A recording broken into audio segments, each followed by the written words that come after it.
تاریخ کچھ اور کہہ رہی ہے، قرآن کچھ اور کہہ رہا ہے۔ تاریخ کہتی ہے یہ نماز پڑھا ہے تو نماز پڑھاتے ہوئے نبی پر نسیان طاری ہو جاتا ہے، یا نبی نعوذ باللہ نماز میں بھول جاتے ہیں۔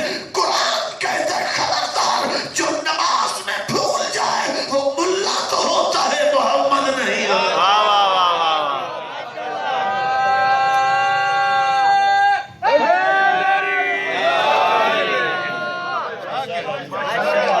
تاریخ کچھ اور کہہ رہی ہے، قرآن کچھ اور کہہ رہا ہے۔ تاریخ کہتی ہے ان پر ہذیان طاری ہو جاتا ہے، قرآن کہتا ہے خبردار میں نے پوری عقل رسالت کی سلامتی کی ضمانتیں قرآن میں قسمیں کھا کھا کے دی ہے، اور عقل رسول کو دین کا محور بنایا، اس لیے فرماتا ہے نون والقلم وما یسطرون ما انت بنعمت ربک بمجنون۔ میرا حبیب وہ جھوٹ بولتے ہیں جو تیرے لیے کہتے ہیں تجھے ہذیان ہو گیا، تجھے جنون ہو گیا۔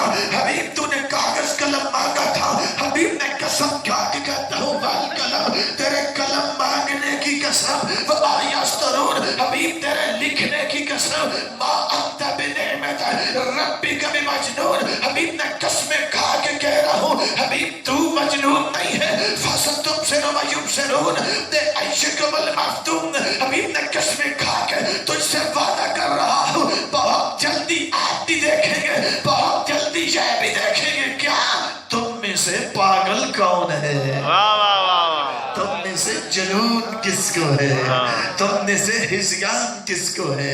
سامعین کرام ہذیان جنون کے درجے، اس کا عقل کے درجے ہے نا، اسی طرح جنون کے بھی درجے ہیں۔ مجھے ناز ہے میں نے رسالت کا عقیدہ عقل زہرا سے لیا ہے، کسی مولوی صاحب کی عقل سے نہیں لیا۔ سامعین کرام امیر المومنین سے پوچھا گیا یا امیر المومنین ذرا یہ تو فرمائیں یہ جو اللہ قرآن نے، یہ جو ہماری بہت ساری کتب کے اندر احادیث کے اندر تو موجود ہے کہ نبی اکرم نے کاغذ قلم مانگا جواب ملا نبی کو ہذیان ہے، کیا اللہ نے قرآن کے اندر بھی اس کا تذکرہ کہیں پہ کیا ہے؟ فرمایا ہاں، اشارہ ہی نہیں کیا، اللہ نے صراحت کی ہے۔ مولا وہ کہاں پر؟ فرمایا کاش تو قرآن کو وارث قرآن سے لیا ہوتا۔ واہ واہ واہ واہ، پتہ چل جاتا کہاں سے اللہ نے کہاں پہ اس کا تذکرہ کیا ہے، مولا کہاں پہ کیا ہے۔ میرے مولا فرما آپ نے یہ بتا وہاں ہوا کیا تھا، کہاں وہاں ہوا تھا نبی نے کاغذ مانگا تھا، پھر کہاں قلم مانگا تھا، پھر کہاں نبی اکرم لکھنا چاہتے تھے، کہاں پھر کہاں جواب ملا حسبنا کتاب اللہ ان النبی لیہجرا، ہمیں قرآن کافی ہے۔ میں اس عاشق کو دیکھنا چاہتا ہوں کہ جو توہین کرنے والے کو بھی سینے سے لگاتا ہے اور محمد کا عاشق بھی بنتا ہے۔ اس کا نام عشق ہے تو توہین کس کو کہتے ہیں؟ سامعین اللہ قسمیں کھا کھا کے کہہ رہا ہے میرا حبیب مجھے اس کی قسم، حبیب تو مجنون نہیں ہے، میں تجھ سے وعدہ کرتا ہوں حبیب مجنون دو ہے، ان قریب آپ بھی دیکھیں گے، ان قریب یہ بھی دیکھیں گے تم میں سے پاگل کون ہے، تم میں سے مجنون کون ہے، تم میں سے ہذیان کس کو ہوا ہے۔ علی مولا فرماتے ہیں وہاں کیوں ہوا کیا تھا؟ کہنے لگا مولا وہاں پہ نبی نے کاغذ قلم مانگا تھا، کرنا کیا چاہتے تھے؟ کہا مولا نبی اکرم کچھ لکھنا چاہتے تھے، فرما رہے تھے میں لکھ دیتا ہوں مگر تم نے اس سے تمسک کیا تو تم کبھی گمراہ نہیں ہوں گے۔ تو جواب ملا، اس بندے نے کہا کہ جواب ملا کہ نبی کو ہذیان ہو گیا ہے، یعنی ہذیان جنون کی ایک قسم ہوتی ہے۔ میرا ساتھ دیں گے، تھوڑا سا مشکل جملہ آنے لگا ہے۔ صحابی نے کہا نبی کو ہذیان ہو گیا ہے، نبی کو جنون ہو گیا ہے، تو کہا ہمیں قرآن کافی ہے، اس کے علاوہ ہمیں کسی چیز کی ضرورت نہیں ہے۔ فرمایا جنون کے درجے ہوتے ہیں، فرمایا اسی ترتیب کے ساتھ جس ترتیب کے ساتھ تو نے بیان کیا نا، اسی ترتیب کے ساتھ اللہ نے اس کا صراحت کے ساتھ پہلے سے اس کا تذکرہ کر رکھا ہے۔ مولا کہاں پر؟ کہا کاغذ قلم مانگا تھا، کہا ہاں مولا۔ فرمایا لکھنا چاہتے تھے، کہا ہاں مولا۔ جواب دلا حسبنا کتاب اللہ ان النبی لا یہجرا، ہمیں قرآن کافی ہے، نبی کو ہذیان یعنی جنون ہو چکا ہے۔ تو فرمایا اسی کی صراحت اللہ پہلے سے کر رہا ہے اور فرما رہا ہے نون والقلم وما یسطرون، حبیب تیرے قلم مانگنے کی قسم، حبیب تیرے لکھنے کی قسم، حبیب میں قسمیں کھا کے کہہ رہا ہوں حبیب تو مجنون نہیں ہے۔ فَسَتُبْصِرُ وَيُبْصِرُونَ بِأَيِّكُمُ الْمَفْتُونُ، میں تجھ سے وعدہ کر رہا ہوں حبیب قریب آپ بھی دیکھیں گے، میں سے پاگل کون ہے؟ تم میں سے مجنون کون ہے؟ تم میں سے ہذیان ہے۔ اب جملہ تھوڑا سا مشکل ہونے لگا ہے، لیکن انشاءاللہ میں کوئی ظاہر وزیرستان میں نہیں بیٹھا، مومنین میں بیٹھا ہوں۔ سامعین گرامی، جنون کے درجے ہیں۔ ایک جنون کا پہلا درجہ ہے جسے براکیہ کہتے ہیں، پھر جنون بڑے درجے پہ چلا جائے تو ایک اور شکل اپناتا ہے جسے ہذیان کہتے ہیں۔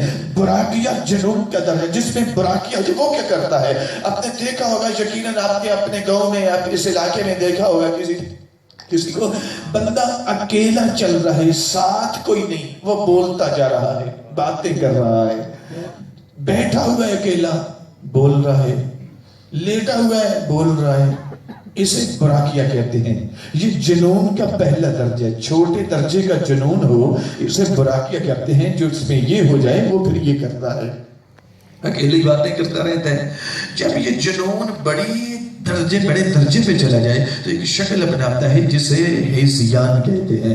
ہذیان کہتے ہیں جس میں ربط کلام ٹوٹ جائے۔ ربط کلام کے ٹوٹ جانے کا مطلب کیا ہے؟ ربط کلام کے ٹوٹ جانے کا مطلب یہ ہے کہ ابھی کچھ کہا، باہر نکلا تو اسی سے پھر گیا۔ ہمارے معاشرے میں اس کو بڑا شاکر کہتے ہیں، بڑا چالاک کہتے ہیں، قرآن کی نگاہ میں اسی کو پاگل کہتے ہیں، اسی کو ہذیان کہتے ہیں۔ پھر سنیں، ہذیان جس میں ربط کلام ٹوٹ جائے۔ ربط کلام کے ٹوٹ جانے کا مطلب کیا ہے؟ ربط کلام کے ٹوٹنے کا مطلب یہ ہے ابھی کچھ کہا، 4 دن کے بعد کچھ اور کہہ دیا، یعنی اسی کی نفی کر دی۔ جو بات سے پھر جائے وہ ربط کلام کا ٹوٹ جانا کہلاتا ہے، اور جس میں ربط کلام ٹوٹ جائے اسی کو ہذیان کہتے ہیں۔ اور ہذیان جنون کا بڑا درجہ ہے، براکیہ جنون کا چھوٹا درجہ ہے، ہذیان جنون کا بڑا درجہ ہے۔ پھر سنیں، جملہ ذہن میں جگہ دیں گے اس جملے کو تو پھر اگلا جملہ کرنے میں آسانی ہو جائے گی۔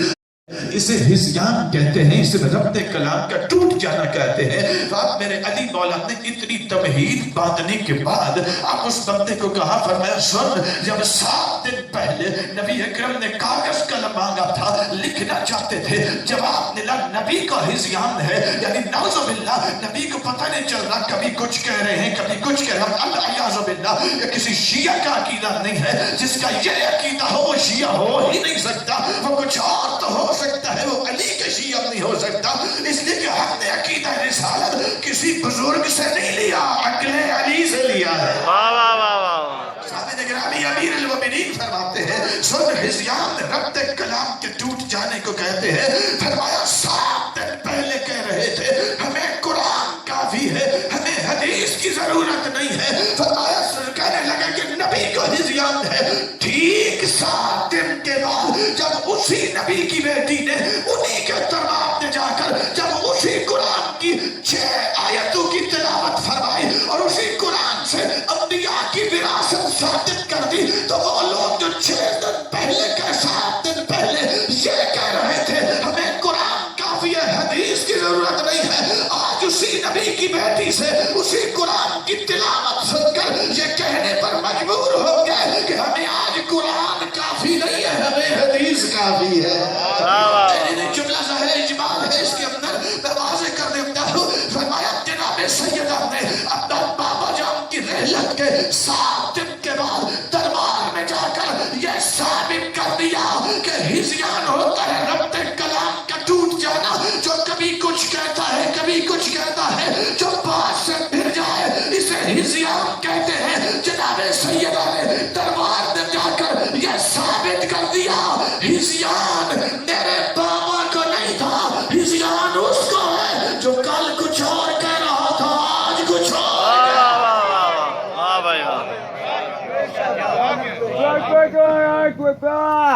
Akbar!